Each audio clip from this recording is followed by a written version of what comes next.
কারণ রাসূলুল্লাহ সাল্লাল্লাহু আলাইহি ওয়াসাল্লাম বলেছেন আনা খাতামুন নাবিয়্যিন লা নাবিয়্যা বাদি। এটা মুসলিম শরীফের হাদিস। নবীজি বলেন I am the last and final messenger, there is no prophet, there is no messenger after me. নবী বলেন আমি হলাম শেষ নবী, আমার পরে কোনো নতুন নবী হতে পারে না। তাহলে একজন ব্যক্তি সারা জীবন যদি লা ইলাহা ইল্লাল্লাহ পড়ে, মুহাম্মদ রাসূলুল্লাহ না পড়ে, সে মুসলমান হতে পারে না। আচ্ছা, এটা যদি সত্য হয় বলুন তো ভাই, আবু জেহেল কি মুসলমান হতে পারে? আবু জেহেল মুসলমান হতে পারে? আবু লাহাব মুসলমান হতে পারে? মুসলমান আপনাকে বলতে চাই, আবু লাহাব আর আবু জেহেল কোরআন এবং হাদিসের আলোকে মুসলমান হতে পারে না।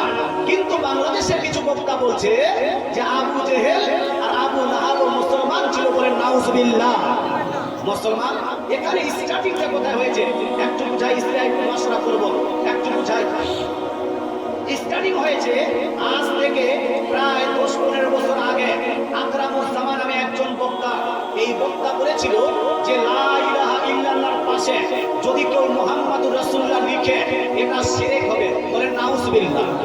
লা ইলাহা ইল্লাল্লাহ এর পাশে যদি মুহাম্মাদুর রাসূলুল্লাহ লিপিবদ্ধ করা হয় তাহলে শিরক হবে। মুসলমানদের কলেমা শুধু লা ইলাহা ইল্লাল্লাহ, মুহাম্মাদুর রাসূলুল্লাহ মুসলমানদের কলেমা নয়, এটা তার কথা ছিল। কথা বুঝতে পারছেন? হ্যাঁ। তারপরে ঝামেলা চললো, ঝামেলা চলার পরে আবার কি বলছে এক অপরকে জিজ্ঞেস করা শুরু হলো।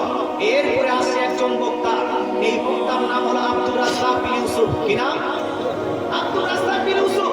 আমি নাম নিচ্ছি, গালি দিচ্ছি না। আর যদি বলেন হুজুর আপনি মিথ্যা বলছেন, আমার এই মোবাইলে ভিডিওটা আছে, শুনিয়েও দিতে পারি।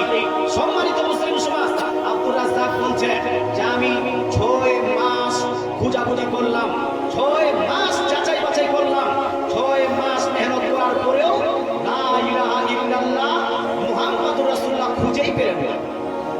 এজন্য নাউজুবিল্লাহ, 6 মাস খোঁজাখুঁজি করার পরেও লা ইলাহা ইল্লাল্লাহ মুহাম্মাদুর রাসূলুল্লাহ খুঁজে পেল না।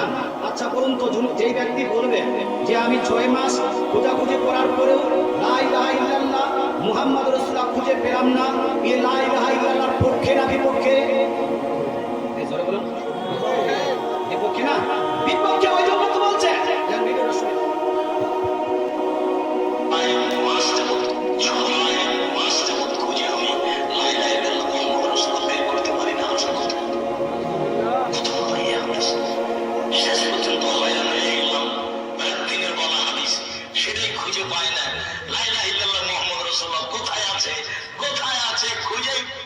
কথা বুঝতে পারছেন না?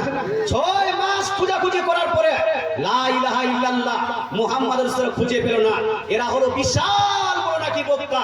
মুসলমান আপনাকে বলতে চাই, হ্যাঁ তো এই বলে দিল, আমি খুঁজে পাচ্ছি কিনা একটু পরে বলছি বা, কিন্তু আমি আপনাকে জিজ্ঞেস করতে চাই, মুসলমান লা ইলাহা, এদের কথা মোতাবেক লা ইলাহা ইল্লাল্লাহ কেউ যদি বলে মুসলমান হয়ে যাবে। মুসলমানদের কলেমা হলো শুধু লা ইলাহা ইল্লাল্লাহ, তার কথা মোতাবেক মুসলমান। এবার এই কথা বলার পরে এই ব্যক্তিরই ছেলে, তার নাম হলো আব্দুল্লাহ বিন আব্দুর রাজ্জাক। কি নাম? আব্দুল্লাহ বিন আব্দুর রাজ্জাক।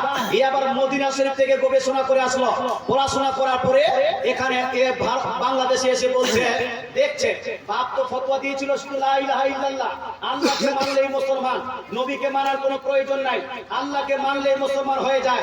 ওর পেটা সুযোগ পেয়ে বাপের ফতোয়ার উপর ফতোয়া লাগিয়ে দিল, আবু জেহেলও মুসলমান হয়ে গেছে, আবু লাহাবও মুসলমান হয়ে গেছে। আপনি বিশ্বাস করুন বা না করুন, আবু জাহাল আমাদের মতোই মুসলমান ছিল, বলেন নাউজুবিল্লাহ। এই জোরে বলেন না নাউজুবিল্লাহ। মুসলমান যদি আপনার বিশ্বাস না হয়, ওটাও শুনে প্রতি ভালোবাসা